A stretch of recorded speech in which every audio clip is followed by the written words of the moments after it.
Welcome to the Tactical Business Podcast. I am your host, Wade Skalsky, and today we are talking with Christopher Ryan of Mayhem Leather Company. Christopher, how are you? Hey, doing good. How are you doing? I'm doing great. I understand we're kind of neighbors. You're close to me, sort of. Close-ish. We're both in the South, right? Yeah, yeah. Well, some people would argue that Virginia is not in the South, like the true like deep South people. But I'm in Virginia Beach, so like I'm on the border of Virginia and North Carolina. So I for 100% I'm in the South. I'll argue with you because I'll tell you, Dulles area, Chantilly, I used to travel up there a lot to do some Hmm. shows. And traveling where I am, you go up through most of Virginia before you hit the Dulles area, and it is Hmm. so rural, farmland until you hit that DC area. Yeah. So definitely consider that the South. I agree with you. But I'm from North Dakota originally, so I'm not even a Yankee. I'm more like a late American or whatever. So anyway, That's but I'm excited to talk to you today. And let's talk a little bit before we get into the company that you started or that you work with. How did you get to where you are today? How did you get to be in the 2A space? well, it pretty much started just out of leather work. I actually wanted a wallet at the time, and this was years ago. Was dating my now wife, and the wallet I wanted was way too expensive, designer stuff. And she said, "Why don't you make your own?" And so, I kind of blew it off. But then I said, "Let's give it a try." We went to Tandy Leather and took a class one weekend, and I just kind of fell in love with leather work. And it was all small stuff at first, and eventually that morphed into, "Hey, can you make me a holster?" And from there, I got a passion for it, and I kept trying it, and eventually led me to where I am today, more or less. I paused myself for background noise. How long ago There was you that? are. So how long? Yeah, how long have you been working in leather then? Uh, Probably about 20 years now. 20 years Okay. now. Yeah. Full time now, I'm going on 7 years with this And business. and when you start, so you made yourself the wallet, right? So that was exciting. And then how did you get into the actual part where you're just like, I'm going to start selling some of these things? How did that happen? Just making holsters over and over. People started asking for stuff, and at first it was like, "Well, I'll make you something, and you can have it." But then you got to the point where, "Well, no, we're going to pay you for it. Your work's good enough." So it just blossomed from there until the idea came about. Well, let's start, trying to make some money off of this.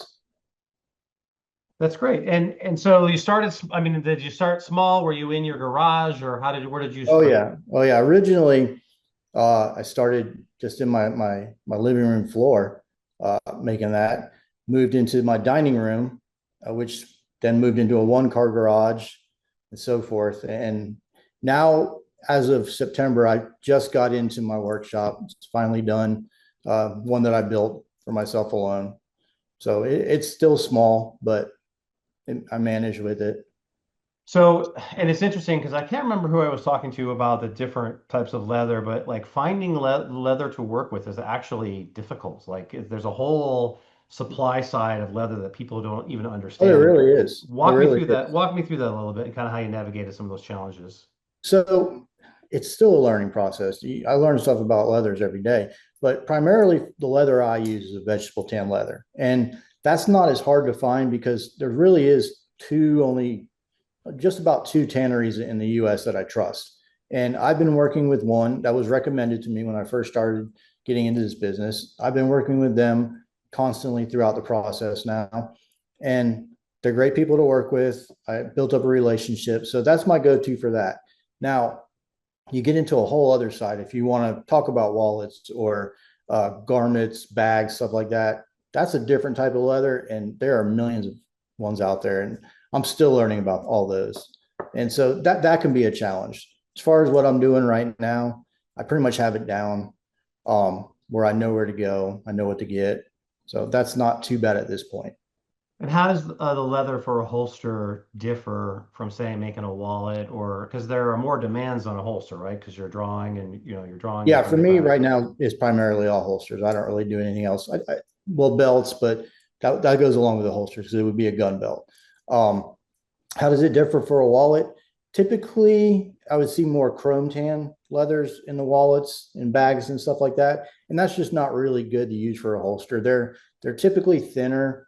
They're not going to hold the shape, And they're also made with some kind of salts that could be bad on the finish of your firearm. So I use only vegetable tan, and it's usually thicker. Once I mold it to the gun, it's going to retain its shape, and that's typically what you see in any leather holsters.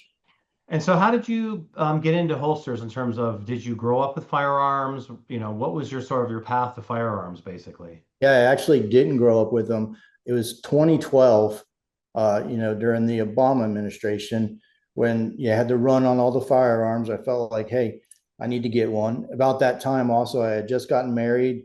We had our daughter, first daughter, and I was like, hey, I need something to protect my family with. So that was my entry into the firearms market, and that was about the time also that I started making everything as far as the holster to go with it. I got my first gun, bought my first holster kit, made my first holster, and that's the beginning of it, really. And it's first one's for the whole joke, first one's free, right? Like that. I'm sure your firearm journey didn't end with just that first gun. What was the first gun, if you don't mind me asking? It was a Smith and Wesson M&P Compact, and I still Okay. have it, but it's completely modified now. Right. Well, yeah, of We course. did the Yeah. slide, we did the barrel. Yeah, yeah. It's not Yeah. even the same gun. I can't remember what that philosophical problem is, but it's the boat, right? Like where if you have a boat, like a Viking boat, and you remake every part of it, is it still the same boat if you eventually replace all the I tiller, know. right?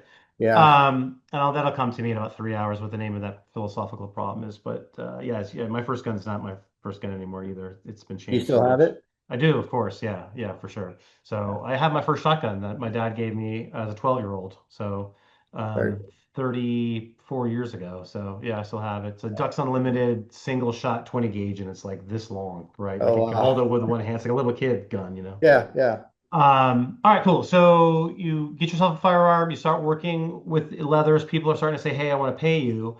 What were you doing at that time for work? Like, were you doing something else or? Yeah, absolutely. I worked for a place that's no longer in existence. I was in Orlando, Florida, and it was a place called the Holy Land Experience.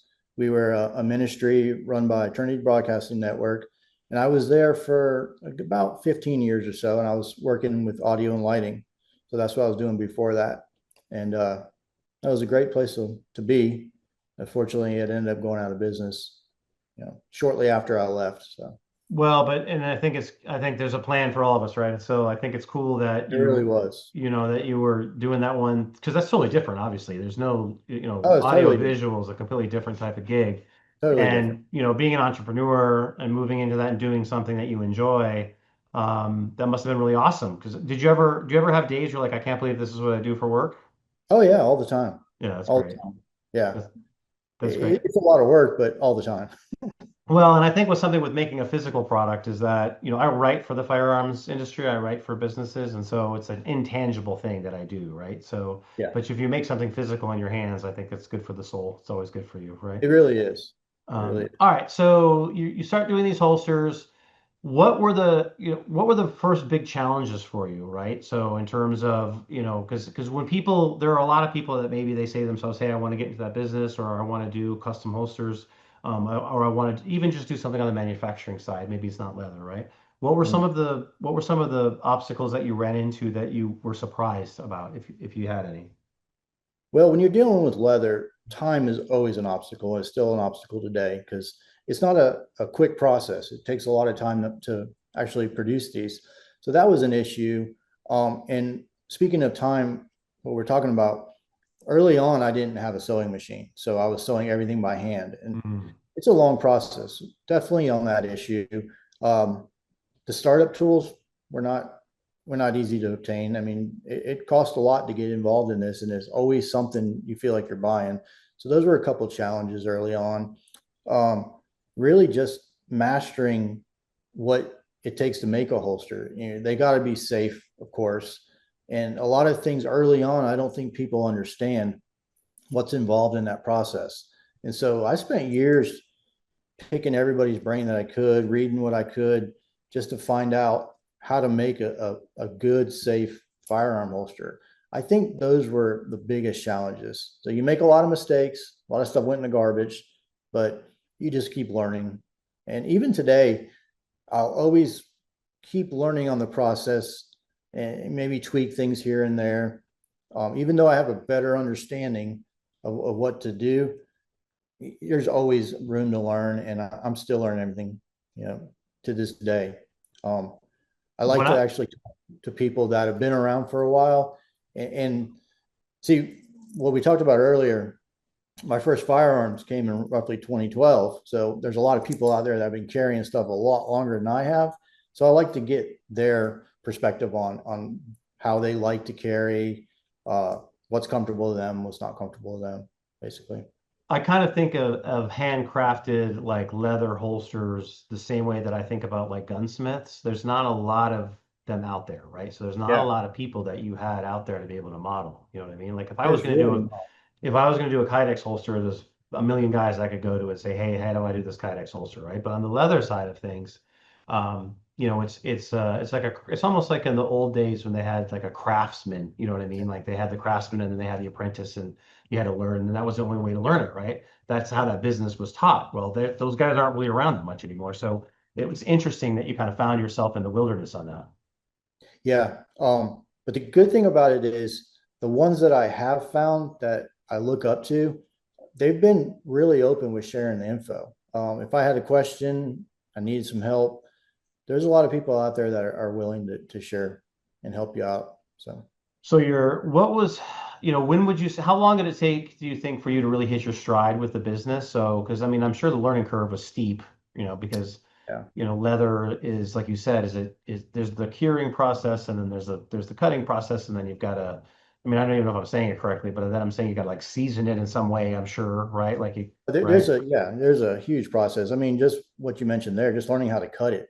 It's Right. not it's not silly. You can't just take a pair of scissors usually to cut through things, more or less. But that's a whole process in itself. So yeah, there is a lot of steps involved.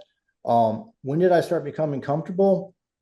Uh, it probably a good 5 years or Mhm. so before I felt like I had enough of a grasp on it to feel like it's something decent. So you're about 5 years into your business. You're making holsters. You're feeling good about you're feeling good about it. You got a good grasp on it. How did you get customers, right? So was it a word of mouth situation? Did you go to trade shows? Like what was your first sort of customer acquisition channel? How did you do that?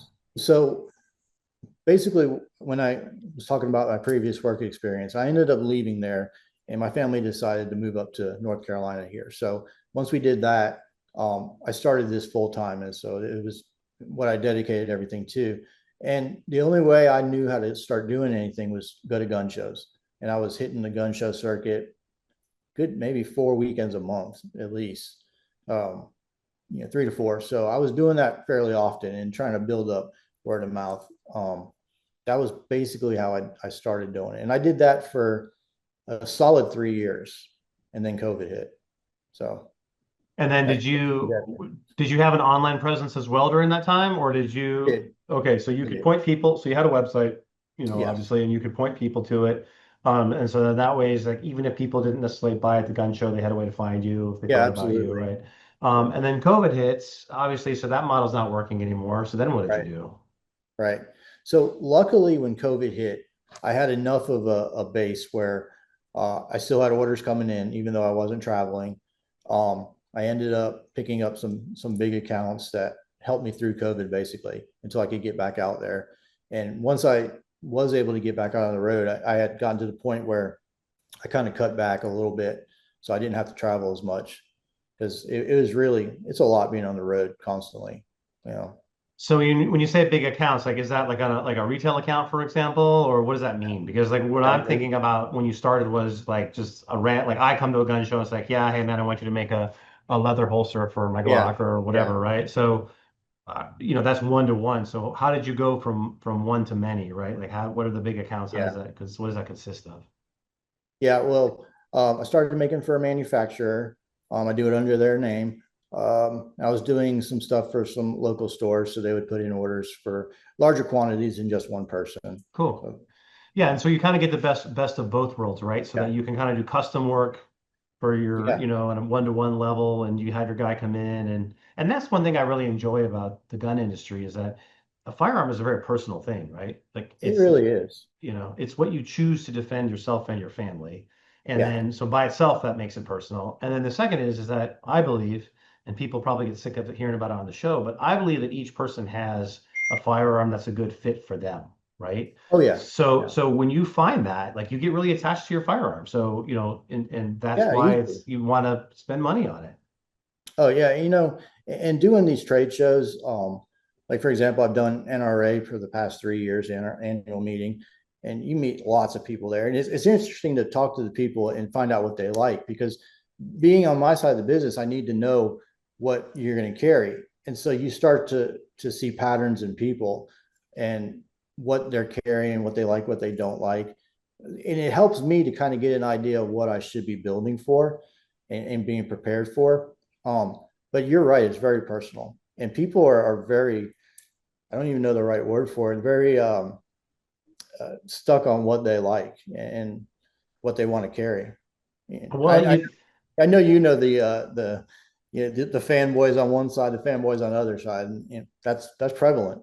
That's very Well, and prevalent. I and you, yeah, and if it's like it's impossible to argue with a diehard. Like I love seeing right now the whole SIG drama, right? Was because like you have all the people are like it's real, it's not real, and everyone's arguing. And Yeah, I'm not a SIG person, so I don't have a dog in the fight. Like I learned on a Glock. Like my firearms instructor was a Glock, so I'm a Glock guy. And I'm big, so I like that it's big and clunky, and I don't really care, right? So but yeah, but I understand that that's not right. Each person has to kind of find their own firearm, and then when they find it, though, they become a diehard about it. And I think that's why it's so cool is that in the accessory market, it gives people an opportunity to really like change up the Glock with a cool holster, or like yeah. your 911 work. Let's talk a little bit about that. Like, how did that come about? Because I actually didn't know that you could get a 911. Are those leather inlays for the handle? Is that They're those? exotic. They look Yeah, so sweet. I do a lot of exotic work. Stingray, Stingray's popular, elephant, um, Cape Buffalo, gator, a lot of gators. So do a lot of that. And when you're talking about the 1911s there, what those are is just I wrap the exotic hides over a wood to Hmm. give it that appearance. And some of them have a nice texture to it. And I get a lot of people that want to match it with their holster. And it just looks cool. So And I don't know if you would do that for everyday carry, right? Unless you were going to do unless you were going to do not concealed carry, but unless you were going to do just open carry, maybe it would be cool to do. I don't know, but I just think it's cool. And I'm not a 1911 person, but that's another really dividing line for people, right? Because they get real argumentative about the 1911, and I always tease my friend about it, but they're cool guns, man. I mean, there's a reason why they worked for a long time in the war. Um, so how did you get into the exotic work, and how do you source all of the different type of now, material? now that one, when we were talking earlier about the different leathers, that's hard to find. And I really relied on some word of mouth, reaching out to different people, and it gets harder and harder to find those exotics. Sometimes stingray is very hard to find. Elephant's very hard to find. How durable is Stingray? Like Very. it doesn't even strike me that you'd be able to even use it because I don't think of It's it as actually a. my least favorite skin to work with. It's Okay, so almost like working with, how durable is it, and why is it your least favorite to work with? so it's almost like working with plastic. Oh, interesting. Yeah.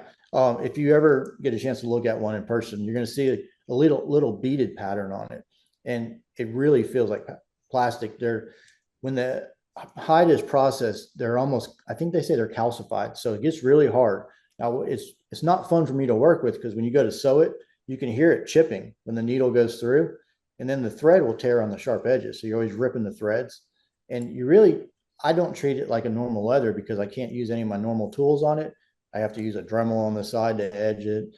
Um, it's actually even hard to cut with a pair of scissors, but it holds up very well. Very Interesting. well. It's Well, a very see, interesting animal. this is how the universe works. Because we're talking about it, people are gonna be like, I didn't even know you could have it. Now you're gonna get a bunch of Stingray orders. Oh It's gonna yeah, be you're gonna be forced to work with it. I know. And then so like let's say, does someone come to you and say, okay, I want you to make me an exotic, and then you price it out, or is it something that you offer and you say, okay, well, I'm gonna make a batch of Stingray ones, or I'm gonna make a batch of water buffalo, or whatever. How does that work? What does that process look like? Because of the price of the exotics, I usually keep some in stock as far as the skins in the shop here. Um, but they all get really pricey, so I can only do so much. Typically, I'll have the skin on hand and they'll come to me and say, hey, I want something from my 1911 in this color Stingray. And I'll either have the Stingray or I'll have to go find it. And that's becomes a part of the challenge there, because some of the colors I'll get and then I won't ever see them again. And so I have examples listed on my websites. I take examples to the shows and people see them there, but a lot of it's very custom as far as what they want. And do they give you like a design and they say, hey, can you put this design on there? Or is it something you say, you don't tell me what to do. I'm going to do it, right? No, Like kind of thing, or how does that work? Or both? it all depends. I mean, when you're dealing with exotics, there's only so much you can do. Mm. Um, they may say, I want this part of the animal, not this part of the animal, or pick me out a good skin. So that's basically what happens with those. When you're dealing with just the cowhide, I typically don't do much of anything on there as far as stamping or anything like that. Mm. I just keep it all smooth. I like the retention better when I don't do that. Yeah. Well, yeah, I mean, I would think that the farther that you stray from like a base model, the less utility it has, right? So Yeah, I it's would like think so. the more that you monkey with something, the less Yeah, it's not going to work as well, right? yeah. And then so obviously I think working with leather itself is very creative, right? Because it's working with your Oh, very. hands and it's like making furniture, right? Like I think people who make furniture are aliens. Um, and so like you have that creative aspect of it. Are you by nature a creative person or because a lot of times I find that people who are like very creative suck at business, right? So like did you have to like learn things in business or are you kind of good at both or how did you kind of overcome that issue? I'm having to learn things in business. Got Yeah. it. I Yeah. I constantly tell people, maybe I shouldn't, but I like the making and the artistic side of it. I don't like the business part of it.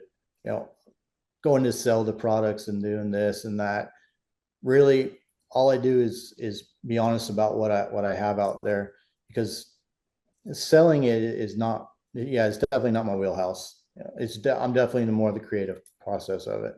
Well, but the nice thing is that you recognize that, and so that you say, okay, I have to learn these skills. But the other part about it too, for what you do, especially when you're doing like this exotic stuff, is the work really does speak for itself, A lot of right? times, a lot of times. So, if you're making and like take if you were making ARs, for example, right? Like, they're all the same. So it's the sales part of it that you have to be able to market it, and you have to be able to present it in a certain way, and that's where you have to be like 90% sales and like 10% manufacturing Right, for because there's a right. million ARs out there. But for what you do, you don't have a lot of competition in terms of, comparatively to say the Kydex holsters or anything like that. So that's a nice thing I think about when you're working in well, how would I term it? Like I would say not really a niche market because there's a lot of the market's a big market, but when you're working in more of a narrow focus like you have, right? I think Right. it's smart to kind of have that niche versus trying to do a bunch of different things. Like you don't do Kydex at all, right? Not at all. Right. So No. like you're like, we're just gonna be awesome at leather. Yeah. Do Yeah. you want Kydex? Great, go to somebody else. Yeah. Basically. And when it comes to the product, I try and make it where, like you said, it speaks for itself. So I'll pay attention to the extra details that maybe somebody else wouldn't notice that you can highlight, and just let the product, showcase itself. Yeah, I'm those 9/11, 1911. I keep calling it 9/11. The 1911, I'm sure I've said 9/11 three times, but everybody knows what I'm talking about. The 1911, I think those 1911 grips look so good. I'm like looking at them right now. It makes me want to buy a 1911 just so I can put on this Commander Peanut Spinal Stingray Oh yeah. Yeah. handle on it. Look at that thing. I mean, yeah, get that for my wife. Get that for me. Look at that thing. You wouldn't, Um, you wouldn't believe how many times people will come up and they see those and they're like, I want those for my gun. I'm like, okay, what do you have? Well, I carry a Glock. yeah. Sorry, I can't do that for you, but everybody loves them. Well, it just is funny how it looks. I mean, I don't know how it would look in real life, but it looks so gangster anyway. Um, so, all right. So let's talk a little bit about the name, right? How did you pick the name? Why Mayhem Leather? Because I like it. It's got a little aggression in there, but you don't strike me as like, I don't know, but you don't strike me as the Mayhem guy really. So how does that Yeah. come in there, right? It's weird. I don't really know where it came from. Hmm. I know I said it a lot early on, and at the time, my wife's like, "Why don't you just call it that?" So really, it was her idea, and I don't know why exactly I started using the phrase as much as I did, but Hmm. Well, and that's the thing. I think it's a really good business lesson for people for branding, right? Is like everyone thinks that they have to agonize over the name and the positioning and all of that. And my experience is that yeah, I mean, you can't do something that's going to turn people off. But if you're in the ballpark at all, then it just comes down to how good is the product, how good are you, right? Like, And when that came about, I was so young as far as even thinking this would be a business. And at the time, it was just like, oh, hey, yeah, let's do it. I don't care. And I didn't agonize over the thinking of it or anything. Later on down the road, when I, first made it LLC, I thought to myself, is this the way I want to go? But at that point, I felt like I was already too deep into it. So I changed and just go with it. So, well, and that's a business lesson though, is like, look, is like if one thing that makes entrepreneurs successful entrepreneurs that distinguishes them from normal ones or not successful ones is how fast they move, right? Because money is yeah, attracted to speed. If you would have messed around, because if you would have messed around for a month or 2 months trying to figure out the name, you might not have gone through those experiences that make you successful, right? Because of course. the difference between winning and losing is like this, it's like a microns. Yeah, when I And look back at it, I say to myself, I can't believe I went out and did this. I was totally unprepared to start this as a business. And, I look back, the product I made, it was fine, but I've come a long way in terms of quality. And it's funny because I've done some of the same shows over and over, and you meet people who have been constant in my life and they've seen the growth and they'll actually say stuff like, hey, you've come a long way. And you know, I guess it was just that leap of faith to go out there and do it. Because if I was thinking rationally, I would have said, oh, I'm not ready. And then it would have put me farther behind, like you said. yeah. Had to get out there and do it. So COVID was an inflection point, obviously, that changed your business because it kind of forced you off the road, and then you could discover, oh, I can do this off the. I don't have to be on the road as much, right? Yeah. Yeah. Were there any other inflection points like that, and that were not maybe like as big as COVID, but that in your life, that or just with the business? Um, well, I have three daughters and they don't like it when I'm gone. Hmm. So you definitely get that in the back of your head, like, well, every time I'm gone on the weekend, I'm not there with them. So I've been working really hard to try and limit my time away. Because sometimes when you have to go a distance, I could be gone for 4 or 5 days. Um, for example, uh, first year they had it coming out of COVID, I did the NRA show up in Pennsylvania, the outdoor show. I was gone for 14 days. Hmm. It was a long show. And so you just start to realize, it's not really what I want to be doing there. Yeah. Plus, I'm most comfortable in the shop actually making the product. And it takes a lot of time to go stand at a trade show and try and promote that. And that's time where I'm not working. Since I'm the only employee, if I'm not making it, it's not getting made. Yeah. So How old are yeah. your daughters? If you don't mind me asking. I got 12, 10, and 9. Oh man, you're in for it for like the Oh, I'm next. in for it. Yeah, it's My already uh started. my daughter just turned 9 and I was like, man, it's going fast. So I understand what you're saying about not wanting to be on the road because it seems like I don't know when it happens, but pretty soon dad's not going to be cool anymore, right? Oh, it's already happened. Yeah. My oldest daughter, she doesn't think I'm cool anymore. Well, you're 10 times cooler than me, man. Like you're doing leather and you're like, you got the guitar and so Yeah. I'm in trouble then. My cool factor is much lower than yours, so I'm going to be in trouble here soon. So what do the next few years look like for you, do you think? Do you think are you going to stay kind of like a shop that's just you, or are you thinking about, maybe bringing someone on to mentor someone in the business? Kind of what does it look like for you in the next, say, 3 to 5 years? I see myself staying by myself. And the reason being, we talked about where I'm from. I'm in a very small town. I don't know that there's really anybody I could bring on, even if I wanted to. Um, but finding employees around here is not the easiest thing. Right. But I see it staying the way it is and, going that Well, way. and I think that's a wise business principle because I think a lot of people they get in their mind what they think business should be. So they're like, well, I have to build my business so that I can scale it and then sell it and then exit, or I want to be the next Cabela's or whatever.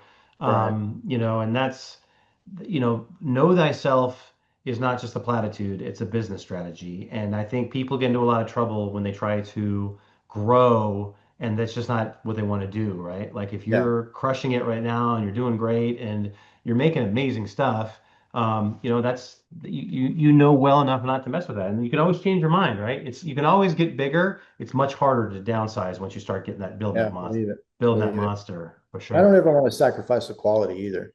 So And that's an interesting point too, because I mean, it you can make a machine to make kydex, right? But you can't really make a machine to do what you're doing, right? And so, yeah. and Yeah. so how do you deal with the quality control issues? Is it literally like you can just like eyeball something now and be like, that's not, I don't want that, like you've done it so much, or what do you have in place to be able to kind of do that? Yeah, more or less just eyeball it. So basically when it comes to quality control, um, the areas that I look for when you get a hide of leather, for example, make the obvious, no holes or anything, no tears. Hmm. So eyeball that, of course, just really trying to pick the best quality items to work with ahead of time. That makes it so much easier. So that's basically what I would do, the quality control. You got stitching, try and make sure your stitching goes well. Edging is a big part of leather work where people might overlook. So I spend a lot of time edging all my holsters, and it takes time, but it I don't know what that is. What is it when you okay. edge it? So anytime you have a holster, you have an edge on it. So you're going to need to sand it, uh, burnish it, and what burnishing is basically rubbing it down until it's very smooth and slick on the edge. And so you want to get all those fibers to lay flat, and then there's a few different methods where you can use to actually finish it. I use a method of edge coating where you actually paint the edges, and but it's time consuming. I'll spend a whole day doing that on a batch of holsters where I don't have to. It's not going to help the performance of the holster, but overall look and quality is going to be better. And So it's going to give you giant triceps too, right? yeah, pretty much. For the like rubbing it all day. Or like, It gets tedious. It gets tedious. but that's part of that's part of the like you have to enjoy it because if you don't, and that's the thing I think that's really important for business is that anyone can do any business for 3 years. And Yeah, you can, I don't care, you can be a garbage man if you can clean toilets. Anyone can do anything for 3 years, right? Anything. yeah, right. But if you want to be successful in your own business, like when you start to hit that grind, year 3, year 4, year 5, like that's when you really have to have an appreciation for what you're doing, or you're just not going to want to do it. It's kind of strange. I don't know. I've never talked to anybody about this. If any other leather makers go through it, but for me, it's kind of a grind sometimes when I'm only fulfilling orders and I'm doing exactly what somebody wants me to do. Mm. Sometimes I need to take a break and make a holster for myself. Not the Hmm. one I'm going to use, but one I can use for display. Just say, hey, I got this nice python skin in the mail recently. I'm going to make something out of this just to break the monotony of it. Because a lot of times it's okay, this customer wants this cant, this color, this style. And so you get a lot of that. And so sometimes I just like to break it up in that aspect. But I mean, I think that's true for any creative person. Like for me in my writing, I have a fiction novel that I work on. So because I write all day for people, Huh? I do newsletters or I do emails or sales letters or whatever.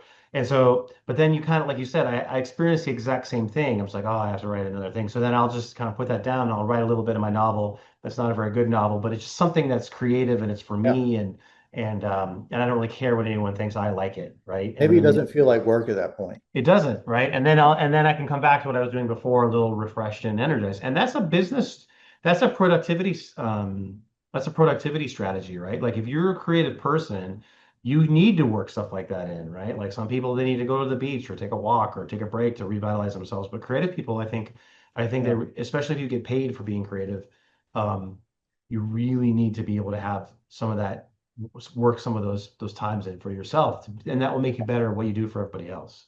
And another challenge I run across is when I go out and do these shows or talk to people, they'll see my work and they'll say, oh, you can make this. Hey, I know this bag that I like. Can you make that for me? Can you make this for me? And it's gotten to the point where you got to say no because I don't have the time to do it. And I wish I did sometimes. I get asked to make purses all the time. And I don't have the time to sit there and really hone that side of the skill because Hmm. it's time consuming. And I don't like to make people wait very long. My wait time is long enough as it is.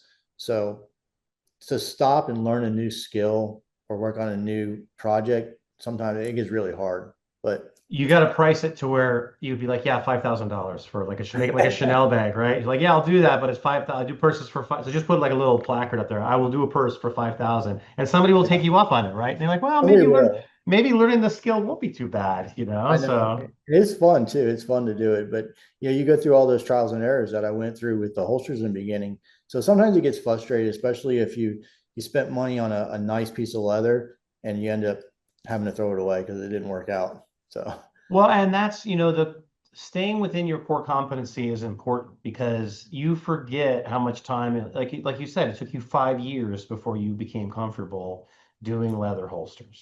oh yeah, And if you were to suddenly, and I think people run in this trap in business all the time, like they'll get a project that's kind of adjacent to what they're doing, and they're like, oh yeah, I can do that. yeah, It's almost always a mistake unless you're doing it on purpose, right? Unless you sit down and say, I'm going to branch out, I'm going to create a new vector for my business. right. Every time I've ever said, yeah, it's kind of adjacent to what I'm doing, I can probably figure it out, I always regret it because it always takes 10 times longer and something always goes wrong. It does. And I fall into that a lot. And so I've tried to get away from it in the past few years, just really saying no. I had the owner of a large 1911 company. I talked to him back at NRA in May, and he's like, you got to tell people no. You just got to, watch your time and do what you do best. Well, So and because no one has your agenda. no, they Everyone don't. has their own agenda. You know what I mean? And They do. so, you know They what I mean? do. So you have to protect what you're trying to do. And if people get upset about that, that's kind of a you problem. But I think in business, like there's this idea that the customer is always right. And Yeah. I don't know if that's true, like I think you should always treat the customer with respect. But I think, and especially in today's culture, the customer, if you let the customer push you around, they will push you around. Yeah. I And always try to respect the customer. And when it comes to customer service, if they have a problem with something, try and correct it. of But course. you're right. I wouldn't say they're always right. Sometimes they ask me for things that are just crazy and it doesn't make any sense. And when that happens, I'll just say no. And if they want to find somebody else to do it, they can. But yeah, I always treat them with respect. And Of if I course. make them something and they have an issue with it, try and see what they want changed. Because what I do, it is very custom. So you're dealing Right. with a lot of custom to work where trying to tailor it to whoever is paying for it. So, and that Oh makes it. yeah, I'm thinking more of like scope creep, right? Where like you start to go outside the scope of what you do or what you agreed to, and Oh, and absolutely. and that I think you have to stay firm on because not only will it eat into your profits and your time, but people that do that are never happy. Like even Yeah. if you deliver something really good, for whatever reason, if someone is trying to do something outside the scope of the project, my Sure. experience is no matter what you do, they're never happy. It's just that, Yeah. No, I think so you're right about it's that better for to sure. better to set the boundary and deal with the boundary unhappiness than to deal with Right. that situation. But I That's think a lot of that gets solved by like your referral business, right? Because like attracts like. So, if I'm sure a lot of your exotic business comes from people seeing you make a 911 handle and someone sees that out in the range and they're like, holy smokes, where did you get that? And they go, oh my guy. And then people come to you that way. Does that happen? there's a lot of that. Just a lot of people seeing me at shows. They always remember the exotics, whether they can Yeah. afford it or not. They always remember them. So, And yeah, that's an interesting thing about that too, is that's like it's a marketing channel for you, right? So that you having that ability to do that, even if you don't sell a ton of them, like I'm sure you're not selling as many exotics as you are selling like a normal holster. They make you money in a different way than just the pure sales that's themselves because true. they're a marketing tool. That's true. It's strange when it comes to the exotics. Sometimes I get a lot of people wanting them, and other times it's not as demanded. But overall, I'd say it's about half of what I do is exotics. That's Yeah, great. I mean, yeah, that's and I don't I always admire someone that can work with their hands because even though I come from a construction family, I think it skipped a generation. So my son is super handy, even though he's like 7. He can fix anything and he's super handy. But I kind of look at it, I'm like, he might be better at some of these things than I am. So I think it skipped a generation. So well, there's some things that I just don't understand either. So yeah, I yeah. don't even know how I came into this craft. It just And this might be kind of a good thing to end on is that, are you are there any trends that you're seeing right now in your business? Like, how is your business different than it was, like, say, 5 years ago or when you started, right? Like, how is the economy or the marketplace, or how's it all different now? I don't know if I see any trends. It seems like with leather work, the traditional stuff is stays prevalent. Um, any Sometimes you see some trends here and there, but I feel like, and I don't mean to misspeak on anybody, I feel like they're more like gimmicks. You know, to me, I just focus on a good quality product that's safe, and I go from there. I'm not following trends of anything. So Well, and I think with leatherwork too is that it is, a certain type of person is attracted to that, and that is like that type of person is generational, right? So it's not. I'm not saying like it's old people like it. What I'm saying is like the person that wants like a handcrafted leather holster yeah, is going to be similar if they're 20 or similar if they're 70, right? And so that type of person, it would be consistent throughout yeah. time, No, right? I agree with that. I agree with that. Well, and what I like about that too is that it's like I do think that a lot of things are gimmicky. I think one of the reasons now where you see all this push towards like long range shooting, you've noticed that, right? Like there's a lot of long range shooting content out there and stuff, and people are, Yeah, weapons manufacturers are moving that way. Is because the AR market is saturated. Like they've done literally every gimmick they could with the AR humanly possible, right? They've made every Lego they can make for the platform. So yeah. and so that's why they're branching out to other stuff. Whereas the cool thing about what you do is that it's such a staple, that you don't need to do anything fancy on it. Yeah. It just is, it's just always the same, except for obviously the materials that you use, which I think is so cool. Yeah, no, I think you're exactly right about that. Now I'll tweak things here and there if we can find an easier way to attach it to a belt, this and that. But overall, you're right; it's pretty standard. Yeah, So, what if you had someone that was starting out and they wanted to start out making holsters or start out, manufacturing something kind of like in what you do, right? Something with their hands, right? Not necessarily like a Kydex or something. What are some of the tips that you would give them, like two or three tips that you could give someone starting out, that you wish you would have known when you started? Um, starting out, just practice, just practice. Learn as much as you can, read as much as you can. There's a lot of resources out there, and YouTube is great. And there's always more than one way to do things. So one person says this is how you got to do it. It's not necessarily the only way to do it, and you'll learn that as you go through. But practice. Don't be afraid to mess up because you're gonna mess up. I remember I I ran into a video of a guy that has been making holsters for a very long time. And I called him up and I asked him for some tips. And I remember talking to him one day and I really looked up to the guy and I said, "Hey, do you ever mess up?" He's like, "I mess up every day, you know."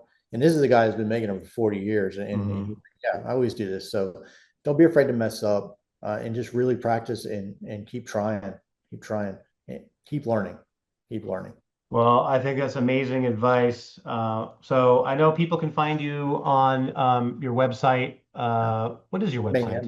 Mayhemleather.com. Okay. Oh, yeah. It's because I clicked over to a different page. Yeah, mayhemleather.com. Are you on any of the social media? Any of the social media? Instagram, most active on Instagram and Facebook. Okay. I gotta, stay on for afterwards. I'm gonna try to convert you to getting on X/Twitter. So, but Okay. stay on after I turn off the recording, because there's a couple things I want to talk to you about.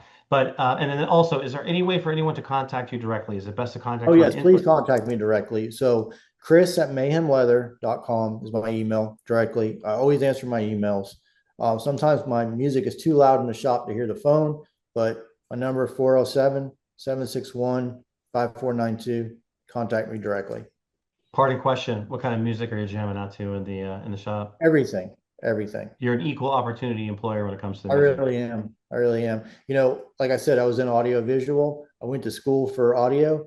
I remember the first day of class in there, they said, "What kind of music do you like?" And if your answer is not everything, you don't belong in the audio visual industry because you don't Nice. know who you're going to work for. So Nice. Well, I that's learned. amazing. Well, I've so enjoyed talking to you today and learning about your business, and I'd love to have you on the show again and just kind of see maybe in 6 months to a year and see how things are going. Yes, dude, that'd be great. That'd be All great. right, all right, man. Talk to you soon. Thank you so much for coming on. Thank you.